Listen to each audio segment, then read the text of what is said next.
Assalamualaikum warahmatullahi wabarakatuh.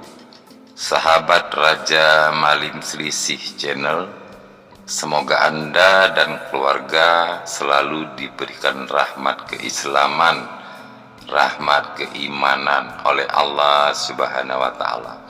Amin ya Rabbal Alamin. Pada edisi video kali ini, kita akan mengupas tentang rasa, yaitu rasa yang tersambung kepada Nur Muhammad. Rasa apakah itu yang tersambung kepada Nur Muhammad?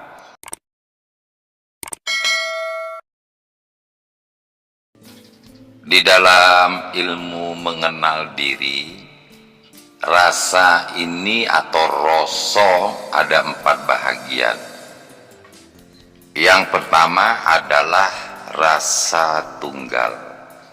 Yang kedua adalah sejatinya rasa.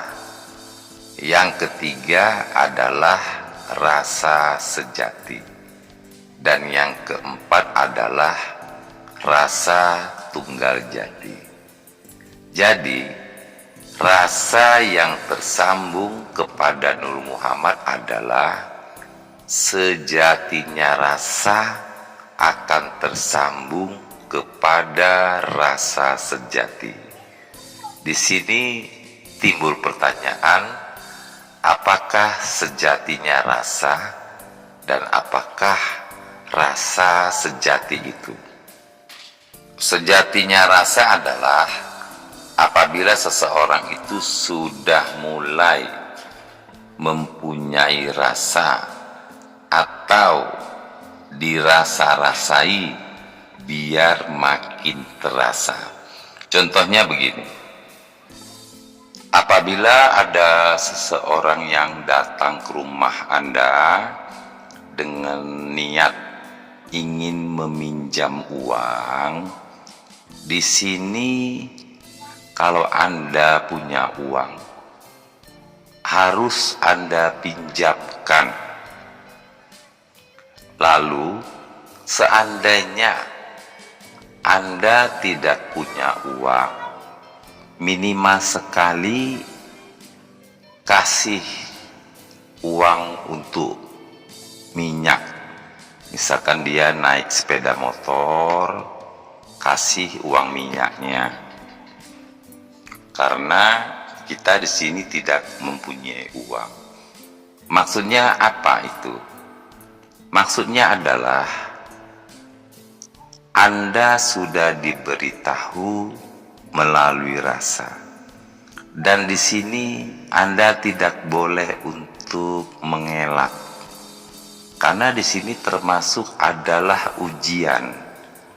Apabila Anda tidak melakukan itu, di sini berarti Anda itu gagal di dalam mempunyai rasa, atau untuk rasa yang berikutnya Anda itu gagal. Jadi apabila Anda berpikir jangan sampai gagal untuk mempunyai sebuah rasa untuk berikutnya, Anda harus melaksanakan itu. Kalau punya uang, uang itu bisa dipinjamkan. Kalau juga tidak punya uang, minimal sekali kasih uang minyaknya, karena seseorang yang mau pinjam uang itu naik sepeda motor. Inilah maksudnya dari rasa itu. Lalu contoh yang kedua adalah ada sekumpulan anak-anak yang sedang bermain-main. Tiba-tiba ada pedagang yang lewat, misalkan pedagang roti. Di sini timbul rasa, kalau kita punya uang, kita akan membelikan roti kepada anak-anak tersebut. Ini rasa tidak boleh dilawan. Apabila Anda mempunyai uang, belikan roti untuk anak-anak tersebut. Apabila Anda sudah mempunyai rasa, tetapi di sini tidak Anda wujudkan rasa itu, ini juga termasuk kegagalan akan menimpa Anda untuk mempunyai sebuah rasa yang berikutnya. Yang pertama sama yang kedua, seperti contoh ini. Ini termasuk adalah ujian yang kita miliki dari Allah Subhanahu wa Ta'ala. Jadi tidak semena-mena seseorang itu tiba-tiba mempunyai rasa tanpa melewati sebuah ujian. Begitu maksudnya. Karena orang yang menjalankan tentang rasa ini, di sini masih tingkatannya itu adalah sejati rasa. Apabila seseorang itu menjalankan apa yang dirasakan tentang rasa ini di dirinya, ini akan naik tingkat menjadi rasa sejati. Tapi dengan catatan ini harus lolos ujian ini ya. Apabila lolos, naik tingkatannya, seseorang itu mempunyai rasa sejati. Dan apabila tidak naik tingkatannya, maksud saya di sini ujiannya itu tidak berhasil, ini tetap posisi seseorang itu di sejatinya rasa. Pertanyaannya, dari manakah rasa itu timbulnya? Rasa itu timbulnya yaitu dari Nur Muhammad.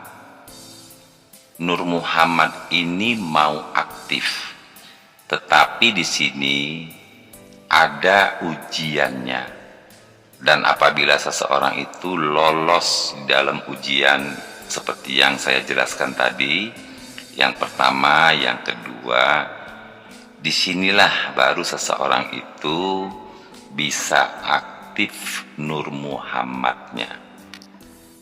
Seperti yang sudah saya jelaskan tadi, rasa ini berada di kolbunya manusia atau di hatinya manusia.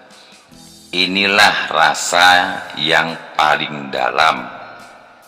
Secara umum ada juga yang menyebutkan hati nurani, hati paling dalam. Kira-kira begitulah namanya dari rasa ini. Lalu untuk tahapan yang keduanya itu adalah rasa yang berada pada pikiran manusia. Jadi rasa yang ada pada pikiran manusia itu juga terjadinya itu dari Nur Muhammad. Tadi rasa tadi semayamnya itu adalah di hati manusia. Sekarang tahapan yang kedua adalah rasa itu bersemayamnya di otak manusia atau akalnya manusia. Jadi akal itu juga adalah rasa. Dan rasa yang ada di akal manusia itu juga bersumber dari Nur Muhammad. Dan di sini tentang akal tadi, apabila seseorang itu mempunyai akal yang baik, misalkan contohnya begini, ada seseorang yang minta tolong mencarikan suatu solusi karena orang tersebut mempunyai sebuah problem. Di sini Anda wajib membantunya apabila Anda memiliki keahlian di dalam menyelesaikan problem orang tersebut. Dan di sini Anda punya solusinya.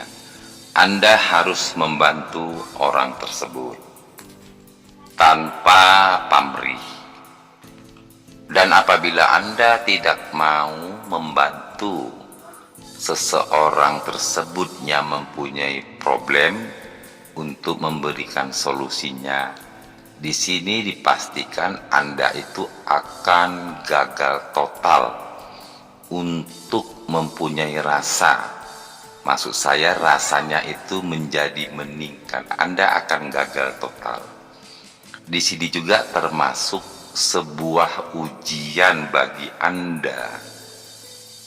Dan apabila Anda melakukannya tanpa pamrih, memberikan solusi, disinilah Anda akan mendapat sebuah keberkahan atau keberuntungan untuk bisa naik ke tahapan selanjutnya untuk mencapai rasa sejati. Jadi sekali lagi, tentang edisi pada video kali ini tentang rasa, ini bisa dicoba tentang rasa hati dan rasa akal pikiran kita. Intinya, wujudkanlah secara baik dan bermanfaat rasa hati ini dan rasa yang ada di akal kita. Dan juga di sini jalankanlah ibadah kita tuh dengan istiqomah. Mungkin ada amalan-amalan khusus atau doa-doa khusus yang kita punya, jalankan secara istiqomah agar rasa yang ada di hati kita maupun di akal kita semakin tajam dalam kita untuk merasakannya. Itu saja ya buat sahabat dan para sedulur.